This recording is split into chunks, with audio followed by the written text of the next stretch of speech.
truly like praying for people that persecute you is like, let me tell you, like that's a whole different level. You know, my pride just be like, oh, why do I need to? But it's just like, no, like the trust, the Lord is gonna handle it. Hey guys, welcome to my channel. My name is Yolanda and welcome to Unfiltered Me. For today's video, I'm going to be talking to you guys about doing everything with love. And so, yes, I was inspired because I was reading my Bible yesterday and I saw this chapter.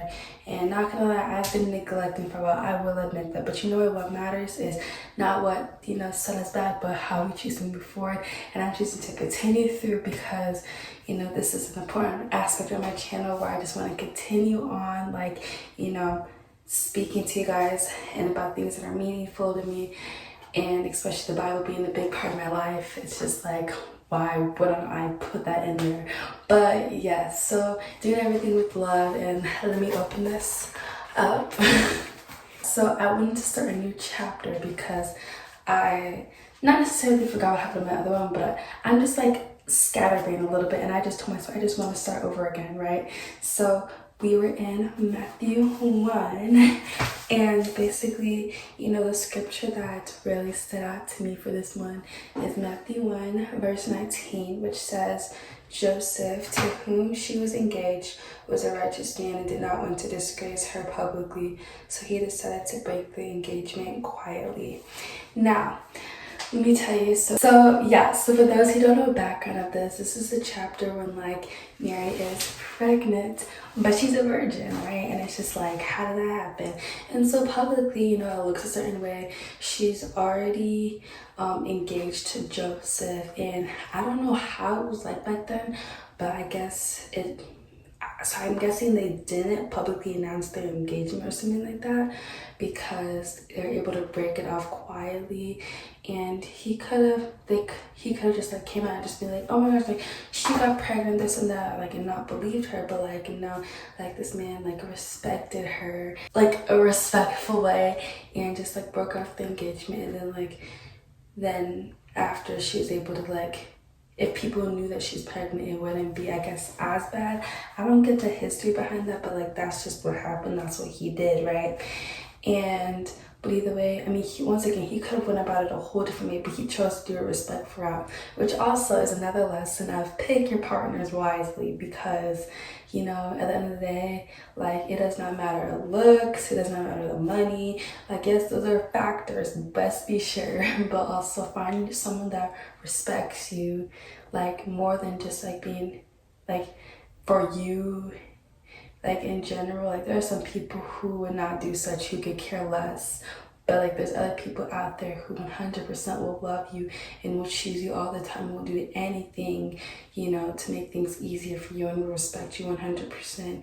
And those are the type of people to really keep close and to really not slip out, because just those are genuinely good people, right? And so basically, as I see the type of example he is, I really hope to one day find somebody who is like that also, that can be like Joseph. But ultimately, I want to find somebody who'd be like Jesus, you know what I'm saying? But Joseph was a good person though too, especially in this part, being respectful of, the person he wanted to be his bride. But yeah, I really like this thing that is, so basically what I got from this whole thing is doing everything with the love. And I think that can also show in our daily lives, people are always gonna do things, stuff is gonna happen. I wish, sometimes I just be wishing this past few weeks, honestly the last month, I've been wishing oh my gosh, God, why am I going through this? I'm just wishing some of these people, let me tell you, senior year is draining, especially when you get to the point where you realize, why am I even friends with this person? I was even contemplating that today. I was just I feel so trapped and miserable, and it's just been in a lot of friendships that I've had, and I've made some of the most best friendships with people I've met this year, because freshman and senior year is such a huge gap of growth development, and once we grow and follow different paths. Sometimes it's hard for people for things to be the same as it was.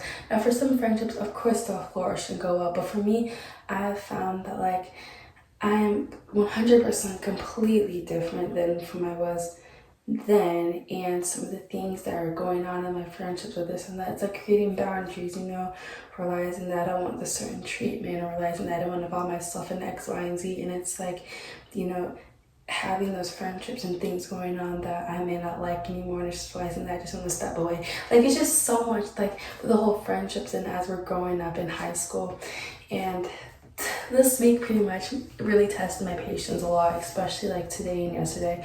I was just like, ain't no way. But and something genuinely just happened to me literally like yesterday, and I treated the situation, I could have done, like, it kind of got off a whole different way, because like personally for me, like I like feel like I'm such like a blunt, and like I'm gonna tell you like how it is. Like sometimes I may not like get there, but eventually like you finna know, right? And sometimes like I come off like as a strong, or just like really just like an unpleasant way, but I'm trying to get better than myself, and to just like be at peace for some things, or just like not let things get to me too much. But sometimes it's just like a few weeks ago, oh my gosh, I went off because I was genuinely upset, right? But looking back, I wish I didn't handle that way and let those people like get to me in that way. But besides the point is, I wish I'd handled in a way where like I just really would have just like not let it bother me as much, and maybe said something, but not to the extent of how I did, and how prolonged like that whole like back and forth between me and that person was. And I think really just praying for the person, that was also like a huge thing. Like I prayed all the time for this one person, and for like a straight like few days, I think it was like up to a week or whatever, like I was like going through it. I even like had it as like a prayer request in like 2 or 3 of the Bible study groups that I was in. That's when that's like when like when I'm involving my prayers, and that's when I'm like going through with those things. But truly like praying for people that persecute you is like, let me tell you, like that's a whole different level. And it's hard, my pride is like, why do I need to? But it's just like, like the trust, the Lord is gonna handle it. But what you can do is control what's in your power, and give the rest to him. Some battles, like yes, you may want to fight. Like me, I fight my bad battles. Like I'm confrontational. Like one second, like I'm a tell person. Like the other day, somebody threw like a Ritz cracker at lunch. I went up to them, and I wasn't mean about it actually, but I was just like, look here, who threw this? And then I was like, let this not happen again. That's pretty much like what I conveyed to them, right? And see, that was like peaceful and yada yada. But other situations, it's not been handled that way. That's also just me trying to like get better, and I'm still young, but that's no excuse. So like something like that, regardless of what age, we should all be working on like how to like deal with our emotions and like getting through X, Y, and Z. But wow, my thoughts are getting scattered again. But basically, all in all, what I'm trying to say to you guys is that some battles just aren't worth for us to really fixate on, or feel so anxious and like cloud our thoughts and all that, because sometimes that can be hard, especially let's say if somebody's like bullying you, or just like trying to say something like and I understand that like it can just be so overwhelming, but really like putting it in God's hands, and really just trying to be that example. And like like what they say, like when like in those like videos, like in movies and everything, that where they're just like when a bully does X, Y, and Z, and you show that it doesn't like phase you in a way, kind of like that in a situation, just like holding strong and sticking in there no matter what like adversity from somebody like comes upon you, and like just really like giving it all to God, for he will fight all your battles. And it's still something once again that I'm working through, but I promise you, with the things that have happened, that he has helped me, that it is possible, things will get better. And so yeah, I really hope you guys enjoyed and inspired, and that maybe you can send this to somebody who may be in need of it. And I hope you'll have an amazing rest of your day. Peace is out.